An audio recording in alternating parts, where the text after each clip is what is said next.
I'm Erica, and today I'm going to show you a super simple but really good way to make a vegetarian chicken cutlet. I'm back! It's been a hot second. Clearly I've had some major upgrades, and also I cut off all my hair, so very cool. Anyway, today I'm going to do a corn cutlet. So this is the deal. I am weird about fake meat because I don't like meat to begin with, and so I'll try anything, but I'm really picky about what I eat. But these I really like, and I discovered these when I first stopped eating meat in like 2007 or so. You can usually find them at like Whole Foods, or some Ralph's will have them. Sometimes Target has them. It's kind of like anyone's guess. Right now I'm really only finding them at certain Ralph's. So anyway, these are really good. I like them. You can make fried chicken with them, which is like super good and my favorite thing, but I don't have time for that. This is actually my first time cooking in my new kitchen. Please ignore the fact that this window has not been framed. Sometimes your contractor just goes, you can handle that, and leaves. So let's get to it. I have my weird frozen cutlet. This is kind of a niche interest thing, so if you do eat meat, I don't know, your mileage may vary, but I don't, so let's get to it. So the box says that there's any number of ways you can cook them. You can do them on the stovetop, you can do them in the microwave, or you can do them on a grill. I have found through making them for over a decade that the best way is a combination of a little bit of microwave to defrost it, and then on the stovetop. That makes it so it's not just like a dried up little chunk thing. So anyway, so I put my little sad looking cutlet on a plate. It says you can do a tablespoon of water. I don't measure. Just put a little on the plate, and then I'm gonna stick it in the microwave. I have to cut for this because my microwave's over there. So, part of the new kitchen deal, by the way, is that my microwave is like way high and I am extremely short. So, I just put this in for a minute on like regular, medium, whatever it is. A minute, cook it, and that should get it cooking, so it's like got a little bit of moisture in it. Okay, so my little cutlet is sufficiently warmed up, and I tried to sit this so you can actually see. So I've got a little pan right here, and I'm just gonna take this. I guess I could use tongs, would be the safe way. Usually I just use my fingers, but I'm not gonna try to be one of those people that gets like a crazy viral video from burning themselves. So, and the oil will splatter a little bit. So I'm gonna put that in there. It's just my sad little cutlet, and you can do a couple at once and set them aside, but I like to do them, I kind of do them every day for my bento, because really it only takes a couple minutes. Ooh, look at that steam coming up. So, in the meantime, what do you want to know? Because I've kind of gone through, I felt like I wasn't eating anything new to show you guys, and I don't want to make videos just to make videos. That's kind of sad. So, let me know what you want to know. Alright, so this has started to like make some noise here. Got a little bubbly. And you just want to get it, like I have it on a medium heat, and you want to get it it'll brown on its own. So right now I just have olive oil. And I'm going to cut until there's something to show you. Don't you miss the high quality production of my videos? They're so professional. I don't know how well you can see this, but it's browned a little bit. And then at the very end, what I like to do, this is some lemon juice. Ooh. Some lemon juice, and you can use if I have lemons on my tree, I'll squeeze them out there. We don't right now because it's the off season. But it just adds a little flavor to it. Watch out, it's splattering.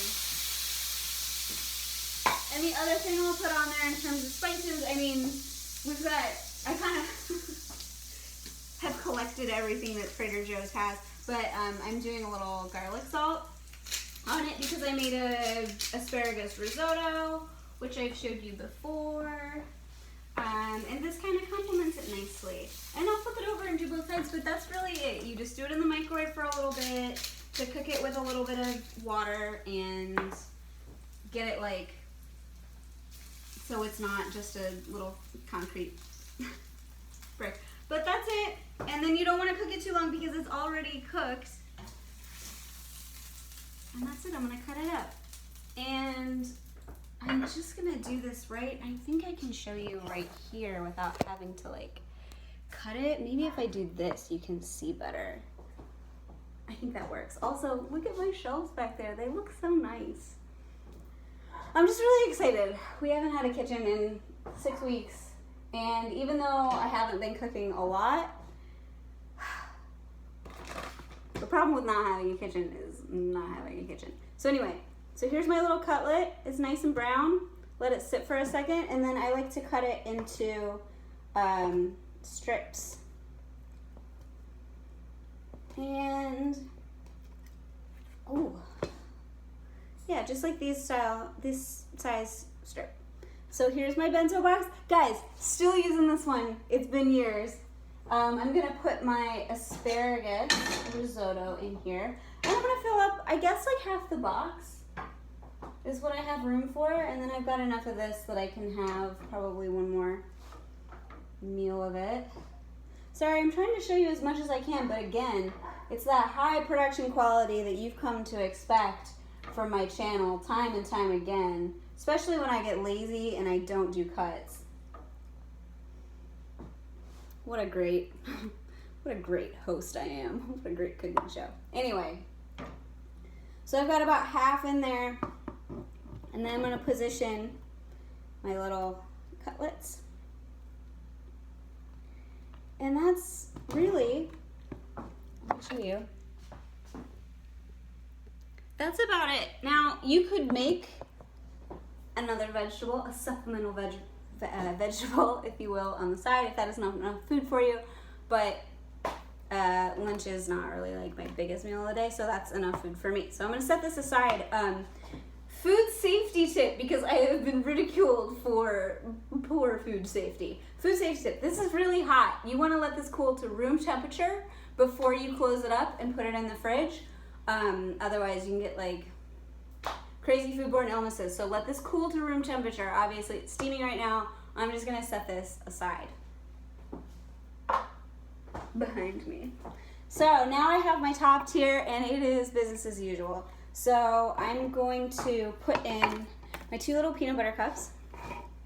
I was eating these little protein bite things, but they were like making my stomach hurt, and it's really not that much less sugar anyway, so now I'm just like, you know, life is short, I'm gonna eat those. Walnuts I do in this little silicone baking cup to contain them. I'm gonna wedge those in. And then I did the thing that I do where I go to the store and I buy all the fruit that I want like a maniac, and then I end up with all this fruit at the end of the week and I go, well, I guess I gotta eat it all. So I've got today, I got strawberries. I always try to buy something seasonal. They had these like tiger figs. Oh my God, I can't remember the last time I had a fig. So exciting. But how cute are these? Look at that. So then it's just a matter of wedging them in there. As you know, if you've watched my stuff, bento boxes, it's all about like filling the space in an aesthetically pleasing way. So I'm just gonna do 2 of these, even though I think that's like, maybe I'll just eat this half later. Do 1.5 figs. And then they had raspberries because it's summer. I'm a little sad that the kitchen happened over summer, so that like I couldn't really, I wasn't excited about food because like I couldn't really eat anything, and like I get freaked out by having to wash my dishes in the bathtub, so I just like didn't. So I just like lived on whatever we could grill. But yeah. So my top tier is done. Let me show you my little deal. So here's my little bento box. It's got my asparagus risotto. It's got my little chicken cutlets all cut up. I have my fruit, my special little lame child snacks, and then walnuts. And then I guess I'll show you what I take for the rest of it, which So this is like a snack, which is like pita chips, and like I'm a little hesitant to show you how sad it is because a toddler would eat it. But there's a cut up apple, which I toss in lemon juice so that it doesn't brown. I'm also big into these little cottage cheese cups lately. There's like, they're pretty high protein. The ones without the fruit, which I don't have right now because they were out, have 19 grams of protein, but these have 16 grams of protein, which is still pretty good. And not too much sugar, definitely better than like a yogurt. And then this is a protein bar. I always take some kind of protein bar. This is plant-based, 12 grams of protein, you know, it's not bad. But so that's what I take to work with me to eat for the day, and it you know, keeps me from running to the vending machine for hot Cheetos at 3 o'clock. I start my day pretty early. I work out before work usually, and then I get into work and I work from 8 to 6. So it's a long time, and I just try to pack different things. You know, there's no shame in throwing a protein bar in there. It's better to be prepared than to have to eat those sour cream and onion chips. Anyway, also this is my lunchbox, and I just wanted to show you because it's really cute, and it's from Target right now. It is in the seasonal section, and it was very cheap. So, anyway, let me know what you want to see. I have some ideas. They're kind of niche interest, vegetarian and vegan ideas, but I like to make stuff that appeals for everybody or that can be modified. If you want to eat meat or you need to include it in your diet. But yeah, let me know if you, I mean, I could do a kitchen tour. It's not quite done, but I could do a kitchen tour. If you want more like breakfasty items, if you want more stuff that you can make for dinner and then pack the next day, that's always really helpful. My friend actually has a meal planning thing. It's called Busy and Broke, and it's like a PDF, and she recommends that for saving money. So I could do something like that where it's like a meal planning thing and work with her on it. Yeah, I'm gonna start on this. But yeah, let me know. Thank you for watching. Thank you for asking about me while I was gone. It's just a lot of life stuff has happened, and I've been really busy. But I'm hoping to do these with any kind of regularity. Again, because I genuinely do like doing it. But yeah, so I will see you next time, and please let me know. Oh, and I'm on Instagram like all the time. It's Erika Strada, ErikaStrada. I'll put that in the description. Thanks, have a great day.